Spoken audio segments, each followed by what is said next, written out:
Alhamdulillah. Wassalatu wassalamu ala Rasulillah Sayyidina wa maulana Muhammad ibni Abdillah wa ala alihi wa sahbihi wa man tabi'ahu wa mawala. Ashhadu an la ilaha illallah wahdahu la syarika lah.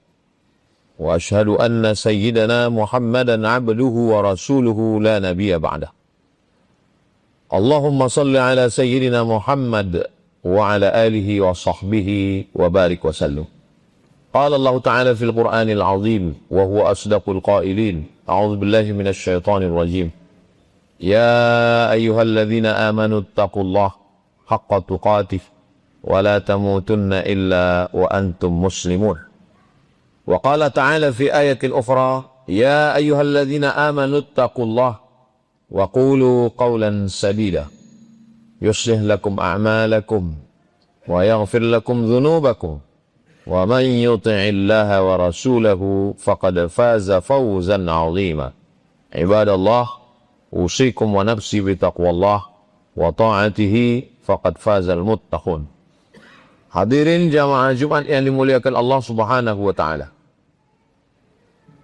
Seandainya ada orang yang lahir di hutan, lalu bapak ibunya mati, meninggal dunia, dia hidup sebatang kara, dibesarkan oleh alam, apakah dia akan bertuhan? Jawabannya, dia bertuhan tapi tidak beragama. Karena di dalam hutan tidak ada yang mengajarkan agama. Tapi bertuhan pasti. Karena bertuhan adalah fitrah, naluri, sifat bawaan manusia. Orang kalau dia lahir tanpa ada ayah, tanpa ada ibu, tidak ada guru, dia pasti akan makan. Nanti kalau dia lapar, dia akan mencari sendiri, semua akan dia makan. Dapat pisang, dia makan pisang. Dapat bambu, dia makan bambu. Dapat rumput, dia akan makan rumput. Karena orang tua lah yang mengajarkan, ini nasi, ini rumput. Sampai masanya dia haus, dia akan minum. Apa saja yang ada cairan, dia akan minum. Itu sudah naluri manusia. Dan sampai pada usia remaja, dia pun akan menyalurkan libido seksual, kebutuhan biologis. Begitu juga dengan bertuhan. Sampai masanya dia akan merasa bahwa dia makhluk yang lemah. Ada yang maha kuasa, tapi dia tidak tahu namanya apa, bagaimana cara menyembahnya, tapi dia meyakini bahwa itu ada. Maka dia akan bertuhan, tapi dia tidak beragama, karena tidak ada yang mengajarkan agama kepada dia. Inilah yang dituliskan oleh seorang filosof bernama Ibnu Tufail. Ibnu Tufail menulis sebuah kitab berisi novel fiksi ilmiah berjudul Hayy bin Yaqzan. Hayy artinya hidup, Yaqzan artinya jaga. Hayy bin Yaqzan, jaga anak hidup. Dia dilahirkan di hutan, ayah ibunya meninggal, dibesarkan oleh gorila. Dan pada akhirnya setelah remaja dia berpikir, dari mana aku datang? Mungkinkah aku manusia lahir dari seekor makhluk monyet besar? Siapa yang menghidupkan? Lalu kemudian suatu hari gorila yang membesarkannya itu mati. Dan dia melihat tiba-tiba nafas terhenti, detak jantungnya pun stop. Dan pada akhirnya mati membusuk. Kemana ruhnya? Apa yang terjadi dengannya? Sampai akhirnya dia keluar dari hutan. Dan dia bertemu dengan ulama. Akhirnya dia bersyahadat masuk Islam. Sebetulnya cerita itu hanya ingin membuktikan bahwa andai tidak ada ulama, tidak ada agama, orang bertuhan. Tapi Tuhannya tidak jelas. Orang akan menyembah kayu, menyembah batu. Dia sadar bahwa dia hidup karena matahari, maka dia menyembah matahari. Lalu kemudian dia lihat yang memberikan ikan dan air adalah sungai, orang akan menyembah sungai. Yang menggugurkan tanam-tanaman adalah pohon, maka orang akan menyembah kayu. Maka manusia nalurinya ingin bertuhan. Itulah yang dikatakan Allah, fitratallahi allati fataran nasa 'alaiha. Ada fitrah, naluri, gharizah, insting bawaan dalam diri manusia ingin bertuhan. Tapi tidak tahu Tuhan itu namanya siapa. Dan tidak bisa dipikirkan sendiri. Maka Allah yang Maha Kasih dan Sayang mengirimkan sosok manusia untuk menjelaskan kepada sesama manusia Tuhan itu siapa. Maka dikirimlah seorang nabi bernama Muhammad sallallahu alaihi wasallam. Nabi Muhammad sallallahu alaihi wasallam lah yang menjelaskan siapa itu nama yang disembah. Allah. Adakah Tuhan selain dia? La ilaha illa huwa, tidak ada Tuhan selain dia. Dia tunggal, esa, tidak berbilang. Allah, la ilaha illa huwa. Apakah dia mengatur hidup kita atau dia seperti pabrik pena? Setelah diproduksi, dilepas, pena tidak mengenal pabrik, pabrik pun tidak tahu lagi di mana pena produksinya berada. Dia tidak seperti itu. Dia mencipta, dia mengatur, dia mengayomi, dia melindungi, dia memberi rezeki. Maka Allahu la ilaha illa huwal hayyu, dia maha hidup, al-qayyum, dia mengatur hidup kita. Ma tasqutu min waraqatin, tidak ada daun yang jatuh hari ini. Wala ratbin, tidak ada bumi yang basah. Wala yabisin, tidak ada bumi yang kering. Illa fi kitab, sudah dituliskan dalam lauh mahfuz. Nyamuk yang hidup di tengah angin dimakan oleh cicak yang berada di dinding. Semua ketetapan Allah Subhanahu wa taala. Anai-anai serangga yang ada di dalam lubang kayu, ikan yang ada di tengah samudera lautan yang luas, berada dalam genggaman kudrat, iradat, kuasa Allah Subhanahu wa ta'ala. Allahu la ilaha illa huwal hayyul qayyum. Apakah dia lelah? Apakah dia capek? Apakah dia letih? Apakah dia mengantuk? La ta'khudhuhu sinatun wala naum. Kalau memang dia ada, sehebat apa kekuasaannya?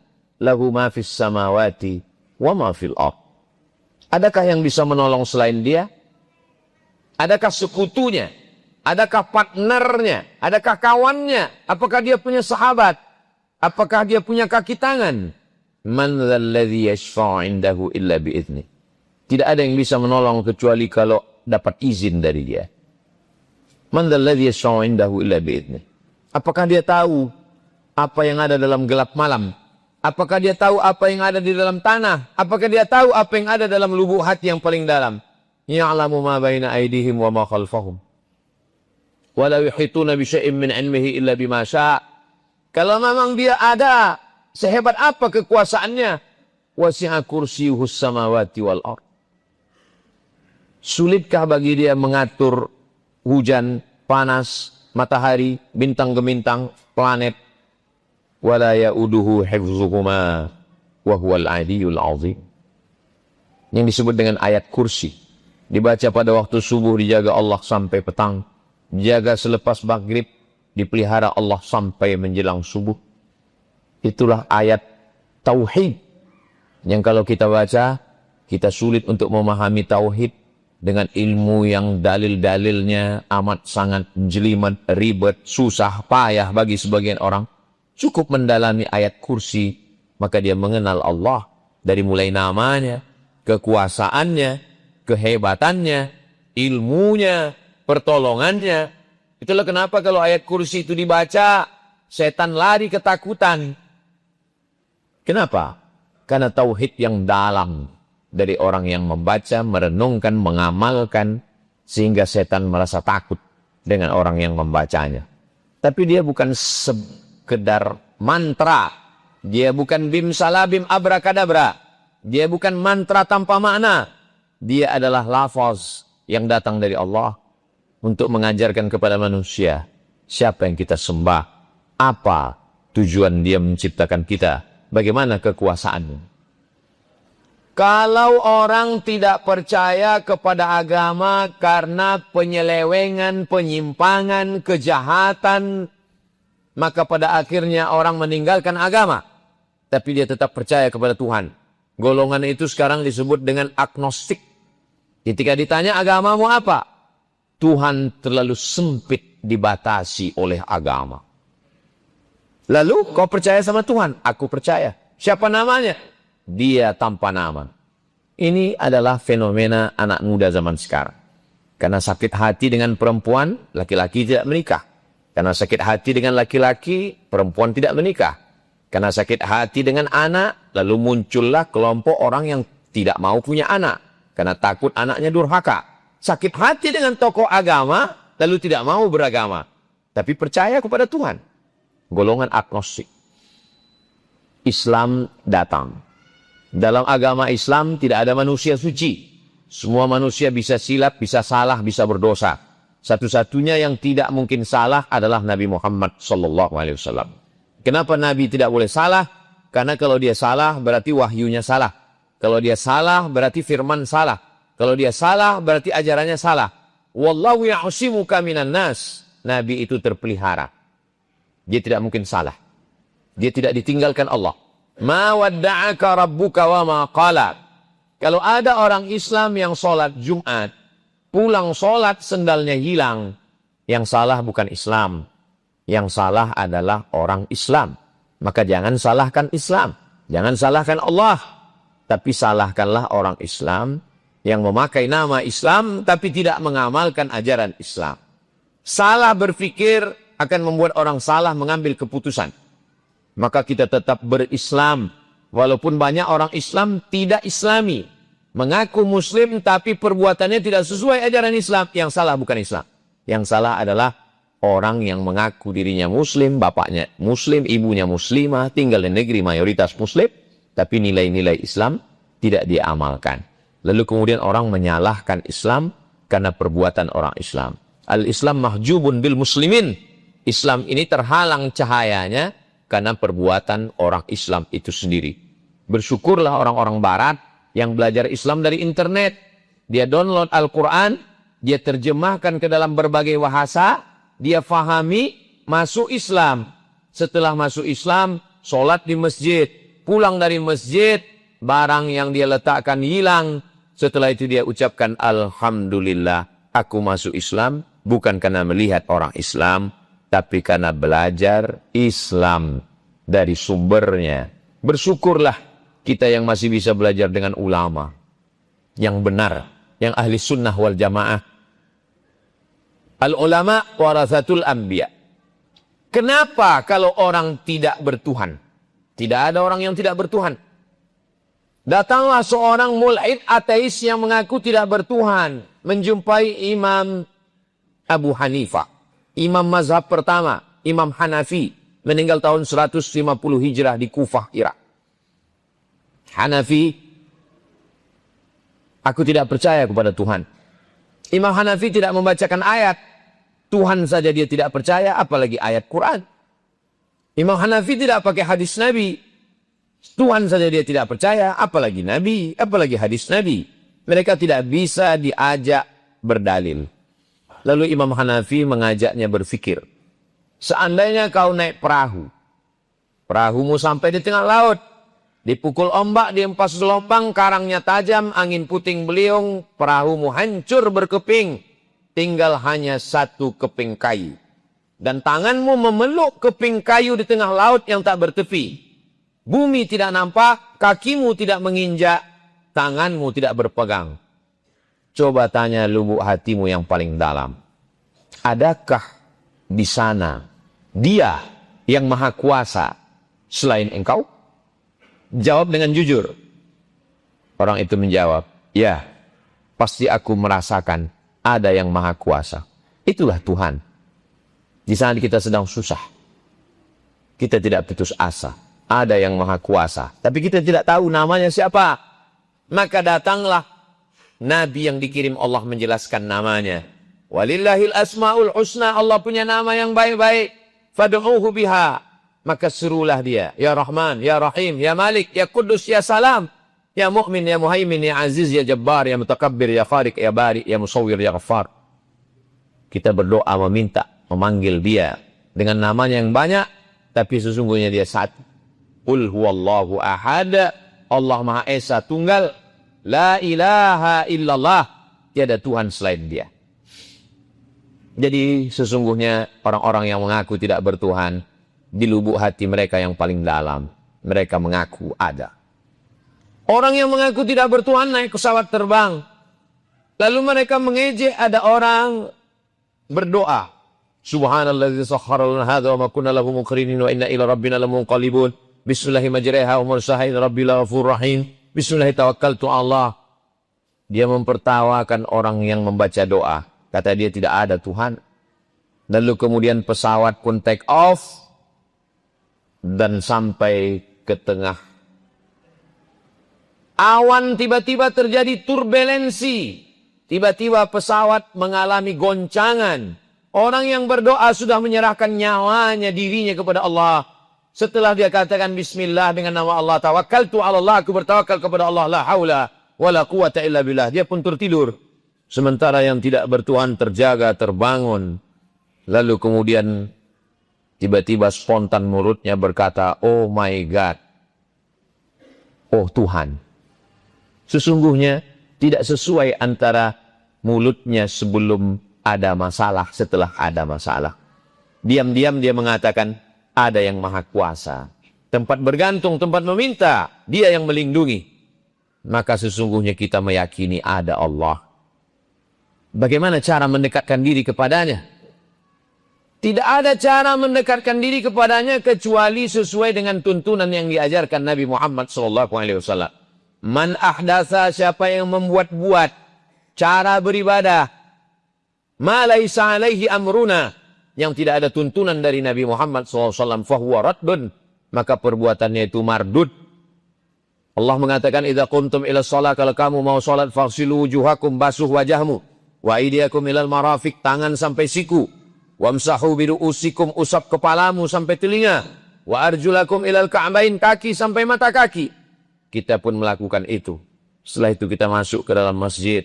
Idza dakhala ahadukumul masjid, kalau kamu masuk masjid, fala yajlis, jangan duduk hatta yusalli rak'ataini, sampai salat sunat 2 rakaat. Lalu kemudian Nabi mengatakan, sallu kama ra'aitumuni usalli. Salatlah kamu sebagaimana kamu melihat aku salat.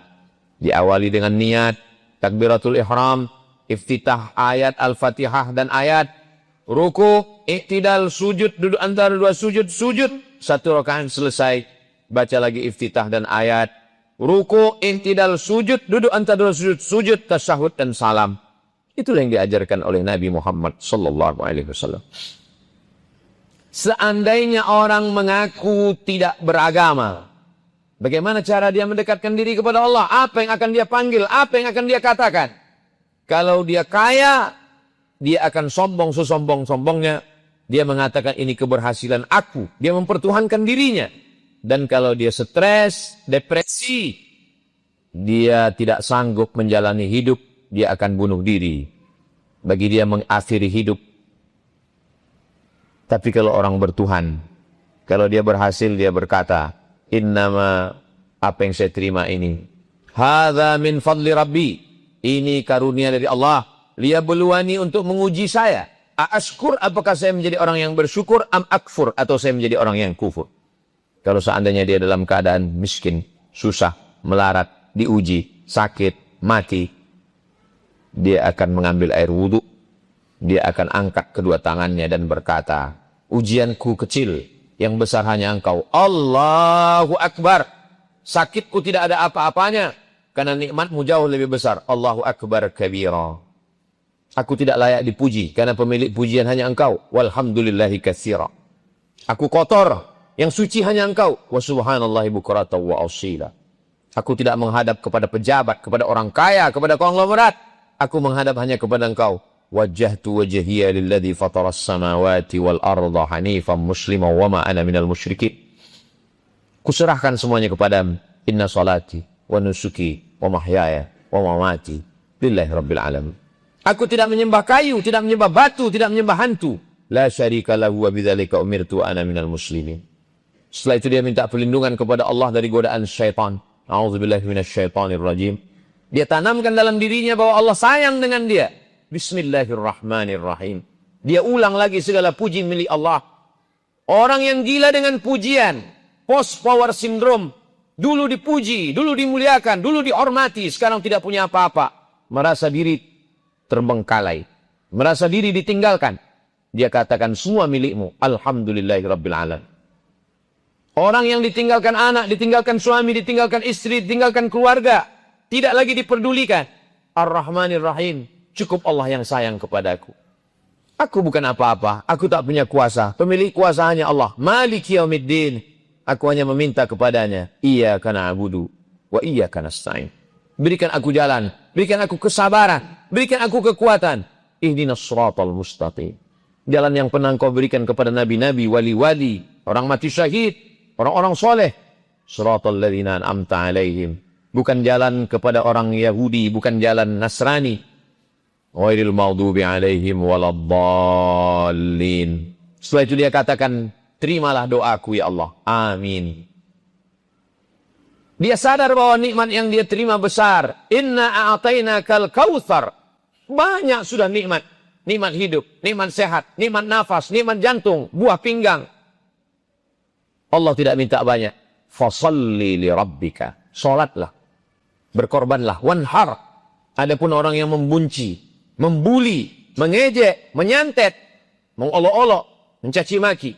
Inna syani'aka huwal abtar. Mereka yang membencimu, mereka yang akan terputus. Setelah itu dia angkat kedua tangannya. Dia bengkokkan tulang belakangnya. Dia berkata, Allahu Akbar, subhana rabbiyal azimi wa bihamdi. Setelah itu dia puji lagi Allah, karena pujian luar biasa. Orang yang gila dengan pujian, ketika pujian tidak ada, dia kehilangan pujian. Maka dia katakan, Sami Allahu liman hamida, Rabbana lakal hamdu mil'us samawati wa mil'ul ardi wa mil'u ma syi'ta min syai'in ba'd. Kalau tidak ada lagi manusia yang mau mendengar bisikan, berbisiklah ke tanah. Malaikat-malaikat di langit akan mengabulkan permohonan. Maka dia tempelkan keningnya ke lantai, ke tanah. Dia berbisik berkata, Subhana rabbiyal a'la wa bihamdi. Setelah itu dia duduk. 8 permohonannya kepada Allah. Rabbighfirli warhamni wajburni warfa'ni warzuqni wahdini wa'afini wa'fu anni. Setelah itu dia ulang lagi. Dia tempelkan keningnya ke lantai dan berkata, Subhana rabbiyal a'la wa bihamdi. Aqrabu ma yakunul abdu min rabbihi wa huwa sajid. Orang paling dekat dengan Allah ketika dia sedang bersujud. Di saat sujud itulah dia meminta, mengadu, menangis, berkeluh kesah. Puas batinnya, penuh terasa, sesak dada hilang. Segala keluh kesah, kesempitan, kepahitan, kepayahan, hancur berkeping bersama lelehan air mata. Subhana rabbiyal a'la wa bihamdi. Setelah itu dia duduk, dia serahkan semuanya kepada Allah. At-tahiyatul, mubarakatuh, salawatu, thayyibatu, lillah. Semua punya engkau, bukan punya aku. Aku bukan apa-apa dan bukan siapa-siapa. Setelah itu dia ulang syahadatnya. Asyhadu an la ilaha illallah. Wa asyhadu anna Muhammadar Rasulullah. Dia tidak lupa, dia sedang berhadapan dengan Nabi. Dia ucapkan salam. Assalamu alayka ayyuhan nabi wa rahmatullahi wa barakatuh. Dia juga ucapkan salam kepada malaikat-malaikat, orang-orang soleh, manusia, jin Islam. Wassalamu alaina wa ala ibadillahi salihin. Dia perbaiki syahadatnya di hadapan Allah. Asyhadu an la ilaha illallah wa asyhadu anna Muhammadar Rasulullah.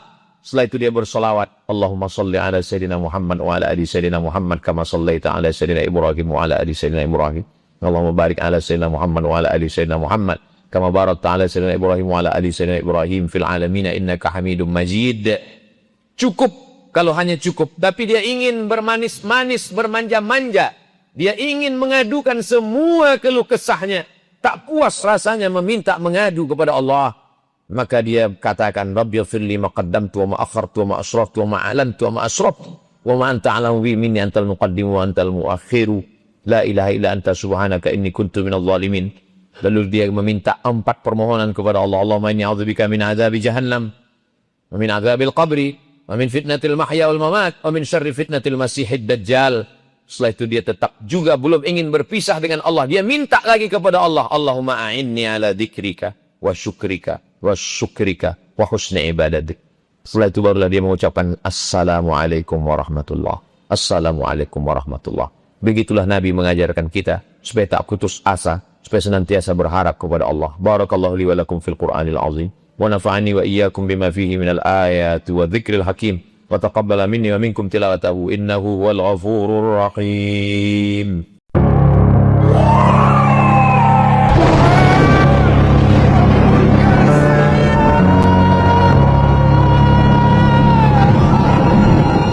Kamu pikir api di dunia ini sudah panas? Itu tidak ada apa-apanya dibandingkan dengan api neraka. Di sana kulit manusia dibakar dan diganti, hanya untuk dibakar lagi. Mereka meminum air mendidih dan nanah yang busuk, tetapi kematian tidak akan menyelamatkan mereka. Bayangkan suatu hari nanti setelah kematian kita semua akan dibangkitkan. Kita akan dihadapkan pada hari yang tidak ada keraguan di dalamnya. Hari di mana semua amal akan dihitung. Dan manusia akan menuju dua tempat abadi, surga atau neraka. Pertanyaannya adalah, kemana kita akan pergi? Simak kisah ini sampai selesai dan renungkanlah dengan baik. Sebelum kita mulai, silakan subscribe dan aktifkan lonceng notifikasi channel ini. Pada hari kiamat, Allah Subhanahu wa Ta'ala akan membuka semua pintu langit. Semua pintu langit akan dibuka dan malaikat akan keluar dari langit karena langit akan digulung seperti kita menggulung kertas. Ketika kiamat benar-benar terjadi, Allah akan mencabut nyawa semua malaikat, jin dan manusia. Tidak ada yang tersisa kecuali yang diizinkan oleh Allah Subhanahu wa Ta'ala untuk tidak dihancurkan. Pada hari kiamat, Arsy, Lauhil Mahfud, Qalam, pena, surga, neraka dan ruh manusia tidak akan dihancurkan. Namun selain itu semuanya akan hancur. Dalam hadis yang diriwayatkan oleh Abu Hurairah radhiyallahu anhu disebutkan bahwa ada 40. Tanpa menyebutkan 40 tahun, 40 bulan atau 40 hari, intinya adalah 40. Kata Abu Hurairah, antara tiupan sangkakala pertama dan tiupan sangkakala kedua, maka semua alam semesta ini akan hancur. Inilah yang disebut kiamat kubra, kiamat besar. Semuanya akan hancur. Para malaikat juga sudah diwafatkan, termasuk malaikat Jibril, Mikail, Israfil. Bahkan malaikat maut juga sudah mati. Tidak ada makhluk yang berakal lagi. Bumi sudah hancur, seluruh alam semesta. Namun, apa yang terjadi? Allah Subhanahu wa Ta'ala berkata, sekarang kalian sudah tahu siapa yang berkuasa di alam semesta ini. Tidak ada yang menjawab, tidak ada malaikat, tidak ada jin, tidak ada manusia. Maka Allah menjawab sendiri, pemilik alam semesta ini hanyalah Zat yang Maha Satu, yang Maha Perkasa. Itulah yang difirmankan dalam surah Al-Fatihah, makna raja pada hari pembalasan. Kemudian Allah Subhanahu wa Ta'ala mengatur kembali alam semesta ini untuk menjadi alam akhirat. Maka bumi yang kita pijak sekarang adalah alam akhirat yang akan datang. Setelah itu, Allah akan menggantinya dengan bumi yang baru. Menurut para ulama, bumi ini akan hilang dan datang bumi baru. Hanya bentuknya yang akan diubah, yang tadinya bulat kemudian dibentangkan sehingga bumi yang sekarang kita lihat memiliki bukit, gunung, lembah, tinggi dan rendah. Namun ketika Allah menghancurkan, Dia akan menggantinya dengan bumi yang baru. Maka Allah meratakan bumi sehingga tidak ada yang tinggi, tidak ada yang rendah, tidak ada bukit, tidak ada lembah, tidak ada bangunan, tidak ada hutan dan tidak ada gunung. Semuanya rata. Kenapa Allah meratakannya? Bumi diratakan agar semua makhluk sejak Adam hingga manusia terakhir yang mati dapat muat di atasnya. Di bumi ini terdapat lautan, hutan, bukit, dan gunung, dan tidak semua tempat dihuni oleh manusia. Jika bumi tidak diratakan, ketika seluruh manusia dibangkitkan, dari Adam hingga yang terakhir mati, tidak akan ada cukup ruang untuk menampung semua orang. Oleh karena itu, bumi diratakan terlebih dahulu, sehingga ketika dibangkitkan, semua bisa berkumpul. Itulah yang disebut padang mahsyar. Allah Subhanahu wa Ta'ala membangkitkan malaikat Israfil untuk meniup sangkakala yang kedua. Ketika malaikat Israfil meniup sangkakala tersebut, terjadilah hari di mana manusia dibangkitkan dan dikumpulkan. Pada saat itu Allah berfirman, kami keluarkan beban-beban bumi, yang dimaksud adalah bangkai-bangkai manusia. Semua akan terangkat kembali dari tulang ekornya, karena tulang ekor manusia tidak hancur pada hari kiamat. Ketika Allah memerintahkan Israfil untuk meniup sangkakala yang kedua, dari tulang ekor setiap manusia, mereka akan diciptakan kembali. Meskipun semuanya telah hancur pada hari kiamat, tulang ekor manusia tetap utuh, karena disitulah Allah menciptakan kita kembali dan jasad tersebut akan dilempar ke permukaan. Bayangkan dari zaman Adam hingga yang terakhir mati, jasad-jasad itu bergelimpangan di padang mahsyar. Maka Allah Subhanahu wa Ta'ala berfirman, dan apabila ruh-ruh dipertemukan dengan tubuh, ruh orang-orang beriman akan diangkat dari iliyin untuk kembali ke jasadnya. Sementara itu, ruh orang-orang kafir akan diangkat dari sijin. Ruh-ruh tersebut kemudian masuk ke jasad-jasad mereka tanpa tertukar. Disitulah manusia dibangkitkan.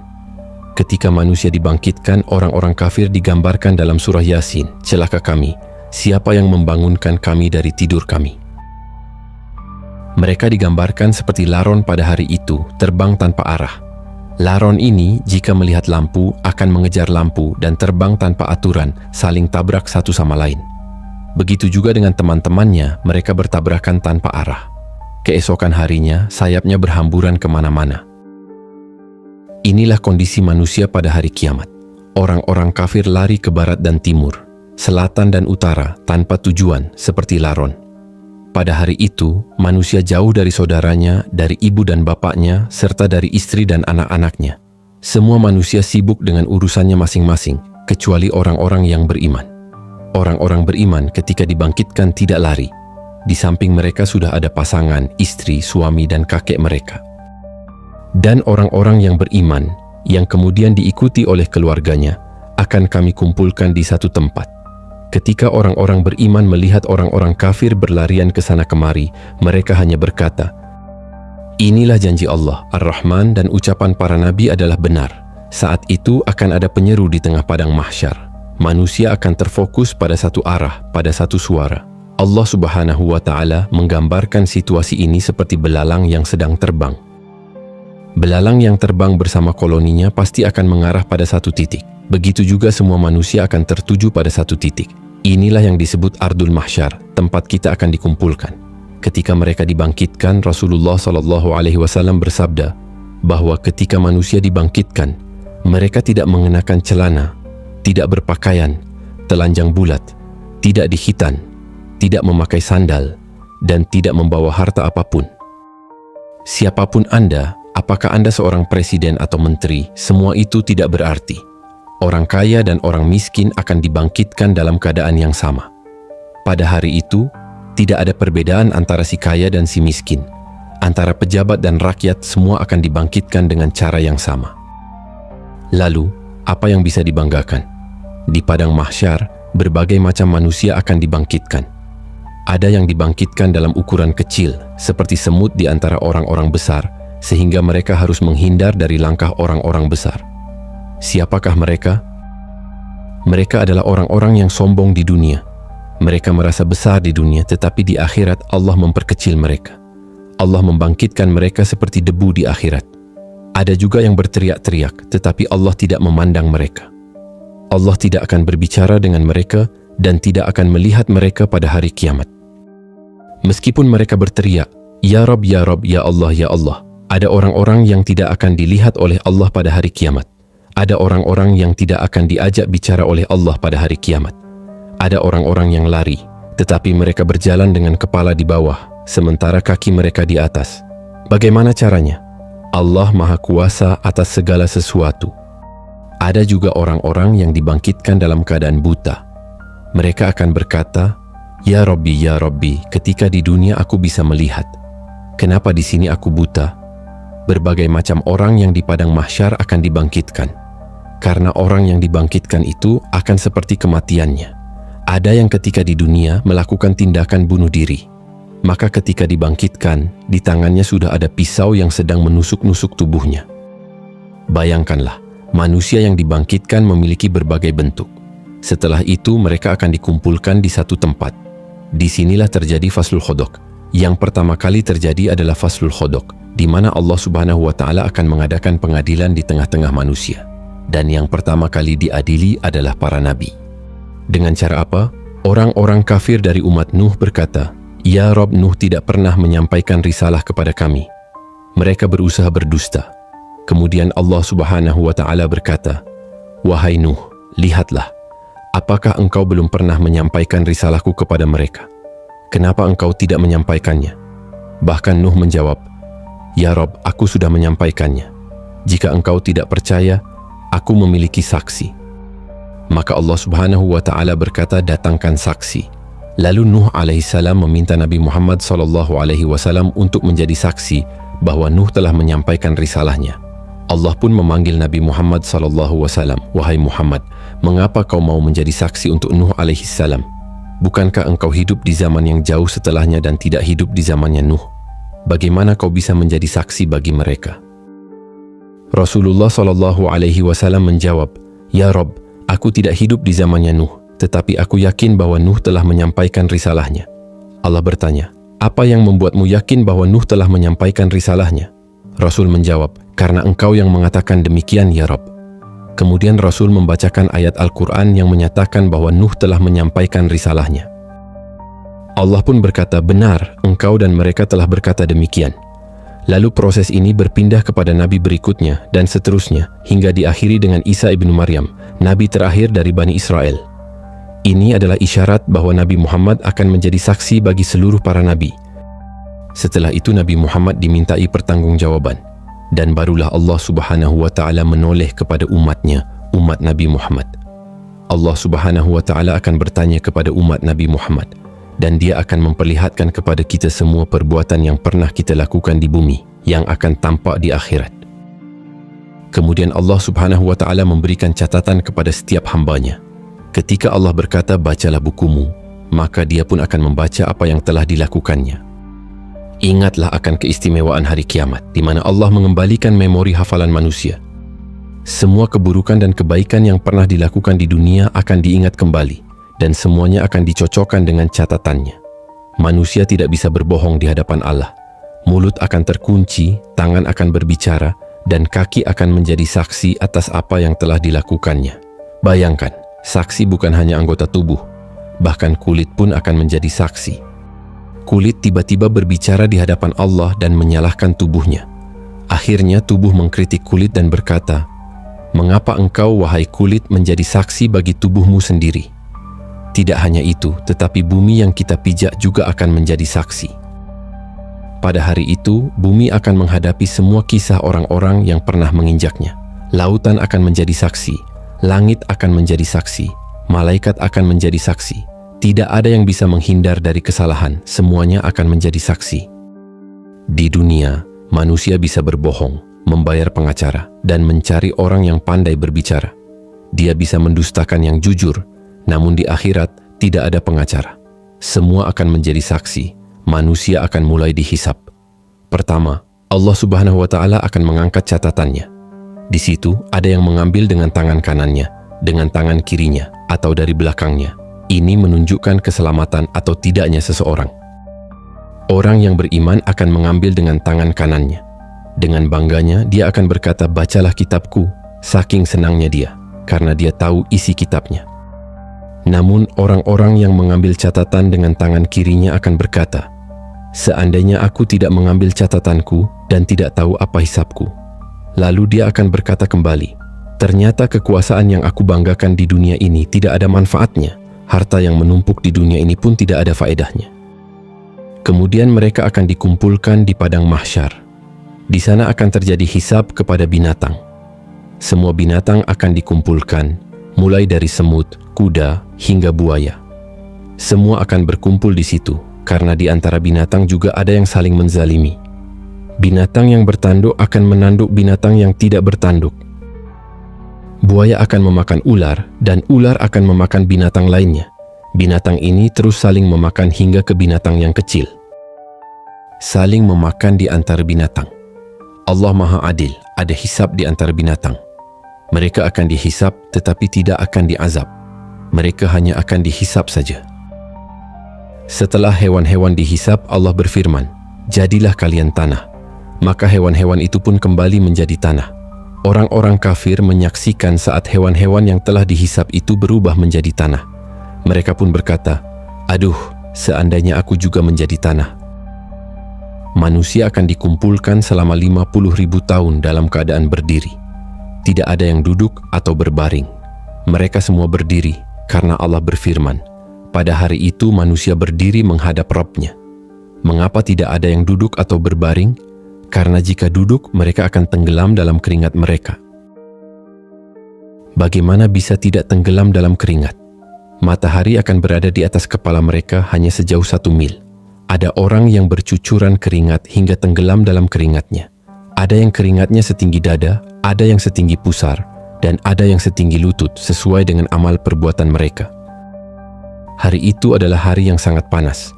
Oleh karena itu, orang-orang yang berhasil minum dari telaga Rasul tidak akan pernah merasa haus lagi, meskipun matahari berada di atas kepala. Setiap Nabi memiliki telaga, dan telaga Nabi Muhammad SAW adalah yang terbesar. Jumlah gelas di telaga itu sebanyak bintang-bintang di langit. Warna telaganya lebih putih daripada susu, dan rasanya lebih manis daripada madu. Siapapun yang meminumnya tidak akan pernah merasa haus. Apakah ada dari umat Rasul yang tidak akan minum? Ada. Ketika beberapa orang mendekati telaga Rasul di padang mahsyar, tiba-tiba mereka dihalau oleh para malaikat. Kemudian Rasulullah SAW berseru, "Umati, umati, ya Rabb, itu umatku, biarkan mereka minum." Namun mereka dihalangi. Lihatlah betapa besar rahmat Rasul kepada umatnya. Tetapi Allah berfirman, "Wahai Muhammad, kau tidak tahu apa yang terjadi pada umatmu setelah kepergianmu. Mereka telah mengubah sunnahmu. Biarkan mereka tidak minum dari telagamu." Manusia akan tenggelam dalam keringat mereka. Pada saat itu mereka akan kebingungan, tidak tahu harus berbuat apa. Mereka menunggu keputusan Allah, masih bingung. Akhirnya mereka pun pergi kepada Adam. "Wahai Adam, engkau adalah bapa kami. Mintalah syafaat kepada Allah. Tidakkah engkau merasa iba kepada kami? Kami kesulitan di sini." Adam menjawab, "Aku tidak bisa menolong kalian. Pergilah kepada Nuh." Mereka pun berangkat ke Nuh. Namun Nuh juga tidak bisa memberikan syafaat. "Lebih baik kalian pergi kepada Ibrahim." Mereka pun pergi menemui Nabi Ibrahim. "Wahai Ibrahim, engkau adalah kekasih Allah. Tidakkah kau merasa iba melihat kondisi kami?" Ibrahim menjawab, "Aku pernah berdusta 3 kali. Sebaiknya kalian pergi kepada Musa." Mereka pun berangkat menemui Nabi Musa. Musa berkata, "Aku juga tidak bisa karena aku pernah membunuh seseorang." "Pergilah kepada Isa, temui Nabi Isa." Lalu mereka menemui Nabi Isa. Isa tidak menyebutkan alasannya, namun Isa berkata, "Datanglah kepada Muhammad SAW." Mereka pun datang kepada Rasulullah. Kemudian Rasulullah berkata, "Akan kucoba." Rasulullah sujud di bawah arasy Allah dengan sujud yang lama, hingga Allah datang dan berfirman, "Angkat kepalamu, wahai Muhammad." Kembali ke proses hisab, terdapat 2 jenis hisab. Yang pertama disebut hisaban yasiro, yang merupakan hisab yang mudah. Yang kedua adalah hisaban asiro, yang merupakan hisab yang sulit. Selain itu ada kelompok yang tidak dihisab sama sekali.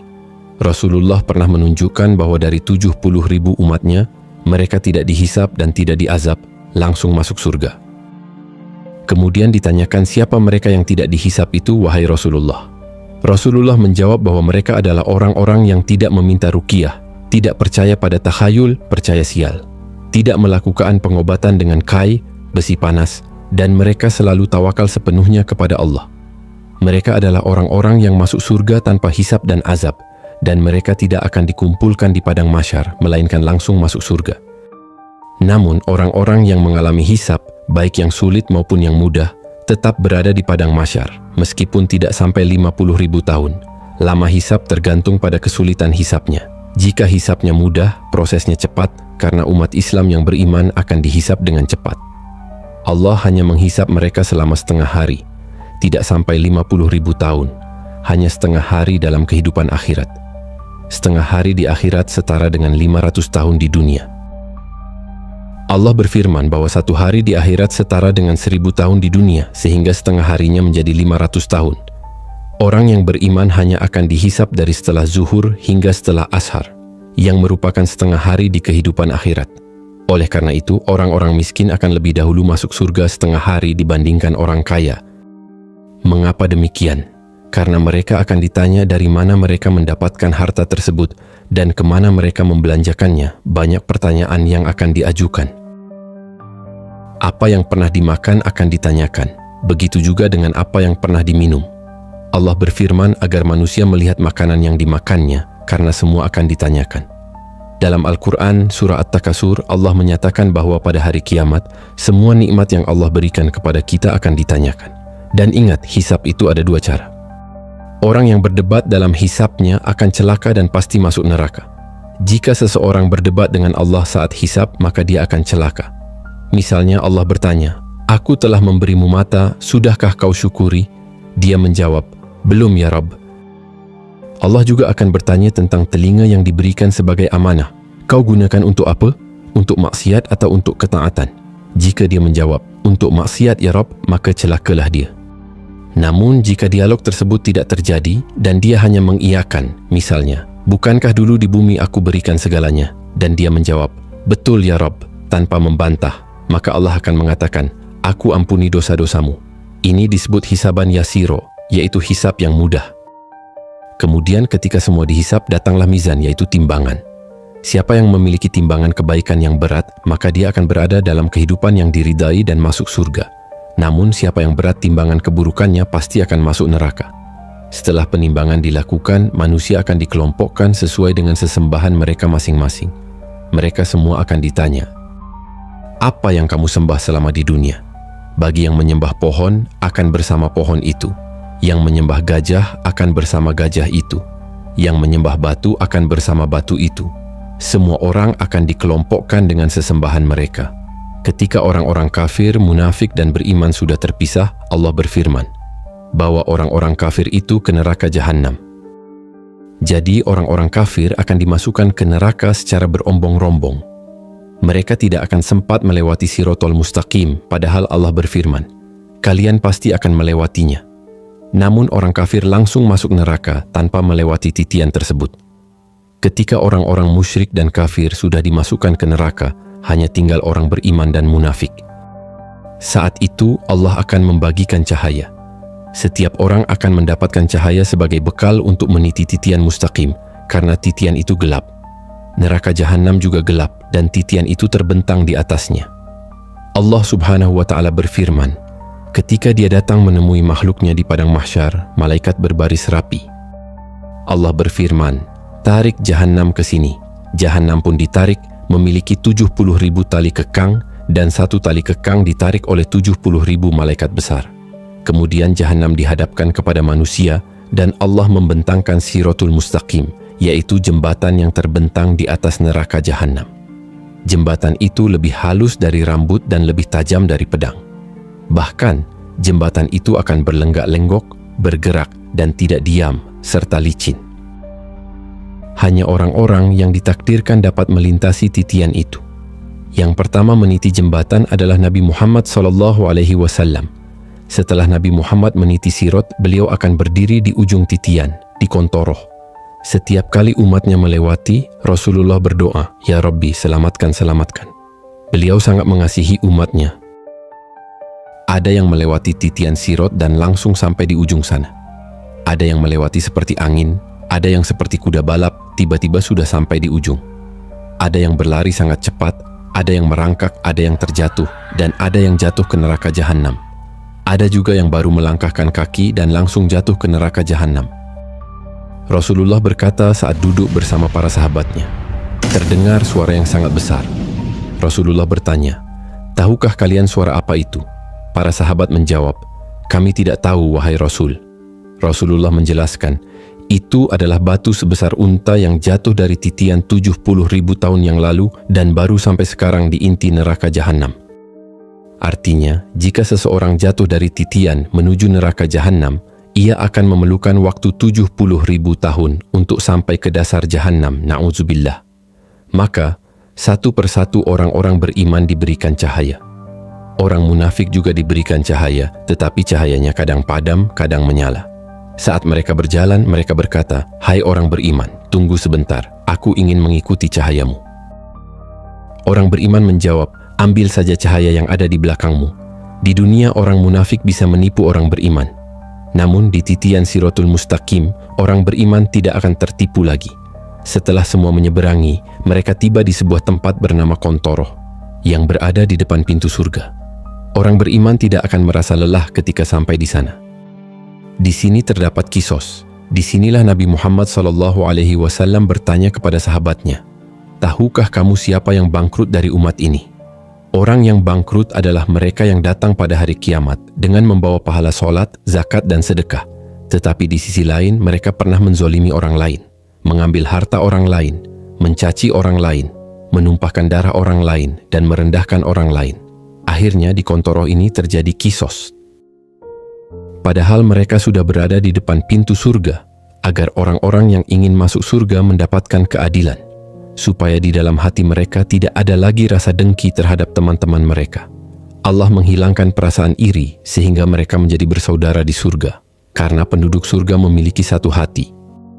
Di bumi, manusia seringkali memiliki rasa dengki, marah, dan emosi. Agar semua itu tidak ada, maka terjadi kesos di sini. Dulu kau sudah memukulku, sini kamu. Mana pahalamu?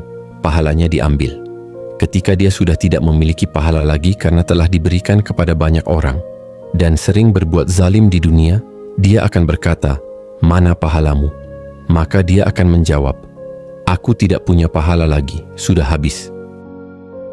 Jika kebaikannya sudah habis, maka dosanya akan dilemparkan kepadanya. Padahal dia sudah berada di Kontoroh, tinggal sedikit lagi untuk masuk surga, tetapi dia dilempar kembali ke belakang, ke neraka. Di Kontoroh ini, kisos hanya terjadi di antara orang-orang beriman. Jika kisos terjadi dengan orang kafir, atau berbuat zalim kepada binatang, atau sebaliknya, ini terjadi sebelum titian sirot. Namun di Kontoroh, di depan pintu surga, hanya berlaku untuk orang beriman saja, karena mereka sudah hampir masuk surga. Bahkan, orang-orang yang dibunuh akan datang menghadap Allah tanpa kepala. Dalam hadis Abdullah ibnu Abbas, tangan kirinya membawa kepalanya.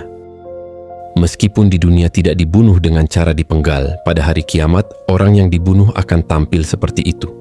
Lehernya tidak ada, kepalanya dipegang oleh tangan kirinya, dan tangan kanannya menyeret orang yang membunuhnya. Kemudian mereka menghadap Allah dan bertanya, "Mengapa dia membunuhku? Mengapa dia bisa membunuhku?" Dan bayi-bayi yang dibuang hidup-hidup kemudian mati, seperti anak-anak yang lahir dari hasil zina. Mereka merasa malu, lalu anak-anak itu dibuang ke selokan atau ke dalam kardus hingga akhirnya bayi-bayi itu meninggal. Allah berfirman, bayi-bayi itu akan menghadap Allah dan berkata, "Tanyakan kepada ibuku, mengapa dia membunuhku? Tanyakan kepada bapakku, mengapa dia membunuhku?" Semua ini akan diceritakan dengan hati-hati. Namun, jika sudah tidak ada lagi kisah di antara orang-orang kafir dan orang-orang beriman, atau sebaliknya antara manusia dan binatang, maka kisah antara orang-orang beriman akan berakhir. Manusia akan berkerumun di pintu surga, saling berdesakan meskipun mereka sudah dipastikan masuk surga dan tidak mungkin masuk neraka. Namun, mereka tidak bisa masuk surga karena pintu surga tertutup. Semua nabi berusaha membuka pintu tersebut, tetapi tidak bisa, karena malaikat Ridwan tidak mengizinkan. Tiba-tiba di antara orang-orang yang sudah dipastikan masuk surga, muncul seorang laki-laki, yaitu Nabi Muhammad SAW. Nabi Muhammad SAW mendekati pintu surga dan mengetuknya, mengucapkan Assalamualaikum.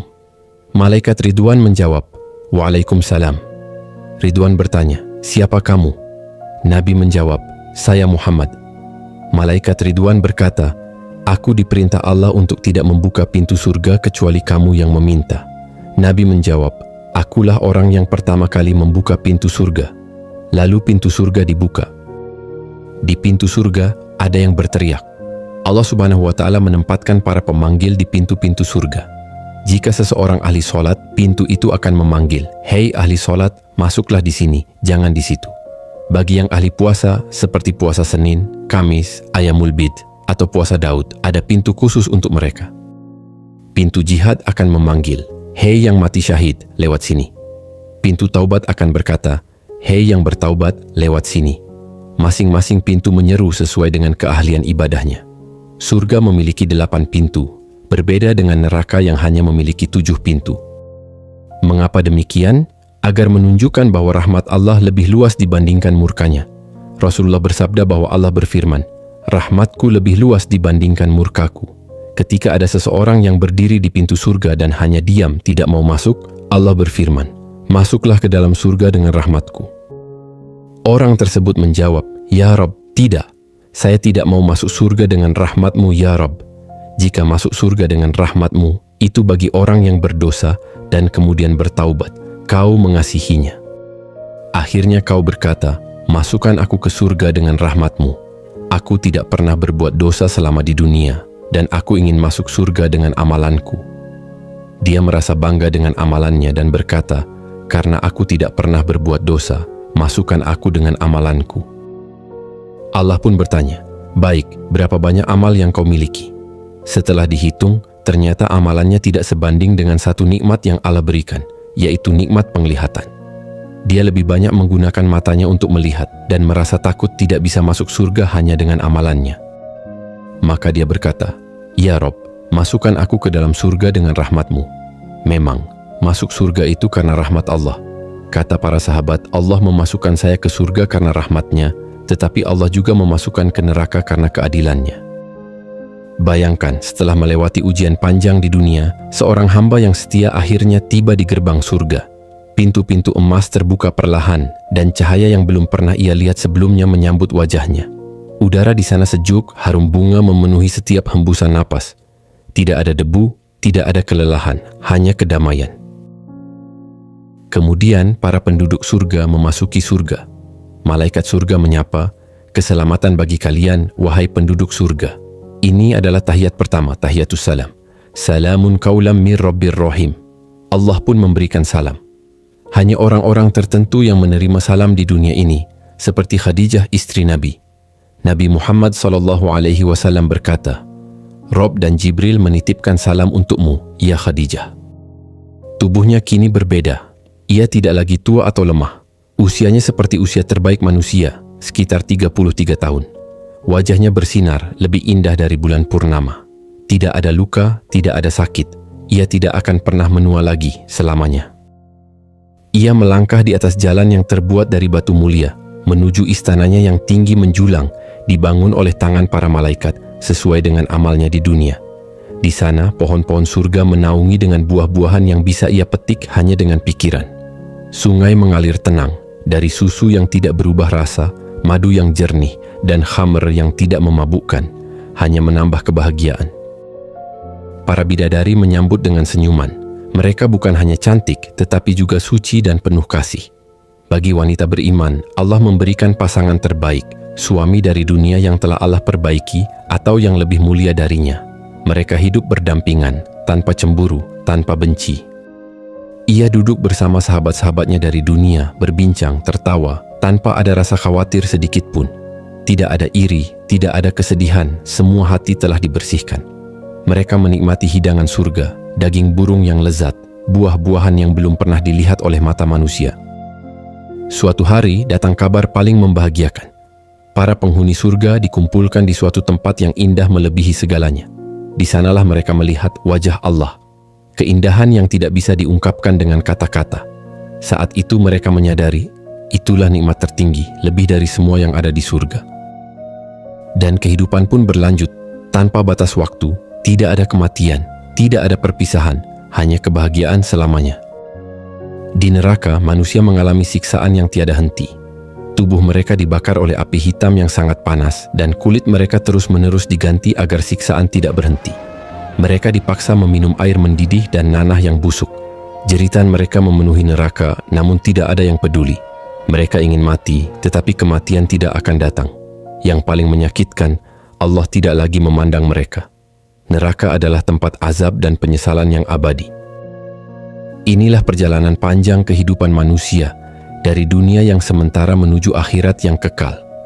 Ada yang berakhir di surga, menikmati kenikmatan abadi. Sementara yang lain terjerumus ke neraka, menanggung siksaan yang tiada akhir. Semua tergantung pada amal dan pilihan yang diambil selama hidup di dunia. Bagaimana pendapat kalian semua? Apakah kalian masih ingin bersantai-santai di dunia seolah kematian masih jauh? Ingatlah, perjalanan hidup tidak berakhir di dunia ini. Pilihan kita hari ini akan menentukan surga atau neraka. Renungkan dengan baik, lalu berikan jawaban di kolom komentar. Apakah kalian siap untuk memperbaiki diri sebelum terlambat? Tulis pendapat kalian di bawah. Terima kasih telah menonton video ini sampai selesai. Semoga kita termasuk dalam golongan yang Allah bimbing menuju surganya. Amin. Subscribe channel ini untuk kisah Islami lainnya dan jangan lupa bagikan kepada teman-temanmu. Wassalamualaikum warahmatullahi wabarakatuh.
وبارك على سيدنا محمد وعلى آله كما باركت على سيدنا إبراهيم وعلى آل سيدنا في العالمين إنك حميد مجيد. السلام عليكم ورحمة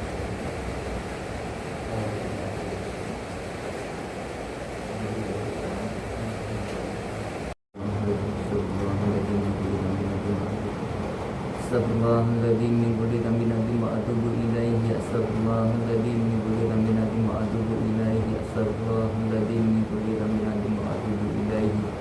Astaghfirullahaladzim min kulli dhanbin azim wa atubu ilaihi. Astaghfirullahaladzim min kulli dhanbin azim wa atubu ilaihi. Astaghfirullahaladzim min kulli dhanbin azim wa atubu ilaihi. Astaghfirullahaladzim min kulli dhanbin azim wa atubu ilaihi. Astaghfirullahaladzim min kulli dhanbin azim wa atubu ilaihi. Astaghfirullahaladzim min kulli dhanbin azim wa atubu ilaihi. Astaghfirullahaladzim min kulli dhanbin azim wa atubu ilaihi. Astaghfirullahaladzim min kulli dhanbin azim wa atubu ilaihi. Astaghfirullahaladzim. Astaghfirullahaladzim. Astaghfirullahaladzim min kulli dhanbin azim wa atubu ilaihi. Astaghfirullahaladzim min kulli dhanbin azim wa atubu ilaihi. Astaghfirullahaladzim min kulli dhanbin azim wa atubu ilaihi. Astaghfirullahaladzim min kulli dhanbin azim. Astaghfirullahaladzim. Astaghfirullahaladzim min kulli dhanbin azim wa atubu ilaihi. Astaghfirullahaladzim min kulli dhanbin azim wa atubu ilaihi. Astaghfirullahaladzim. Astaghfirullahaladzim min kulli dhanbin azim wa atubu ilaihi. Astaghfirullahaladzim. Astaghfirullahaladzim min kulli dhanbin azim wa atubu ilaihi. Astaghfirullahaladzim. Astaghfirullahaladzim min kulli dhanbin azim wa atubu ilaihi. Astaghfirullahaladzim min kulli dhanbin azim wa atubu ilaihi. Astaghfirullahaladzim min kulli dhanbin azim wa atubu ilaihi. Astaghfirullahaladzim min kulli dhanbin azim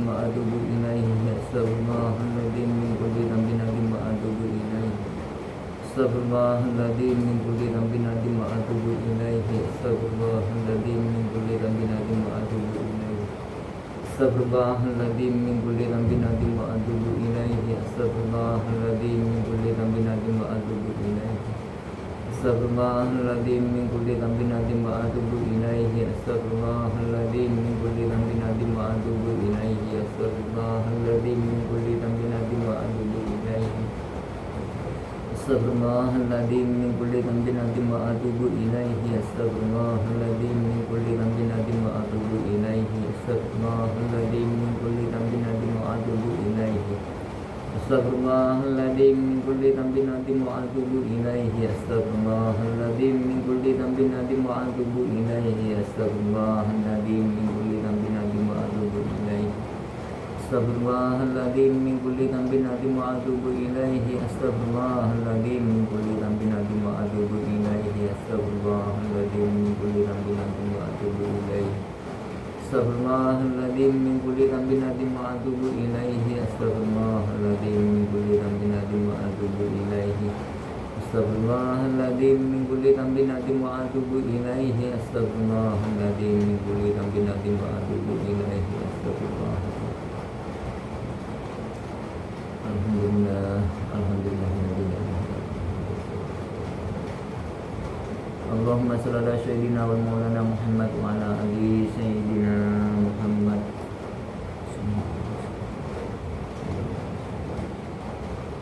Subhanallah, subhanallah, subhanallah,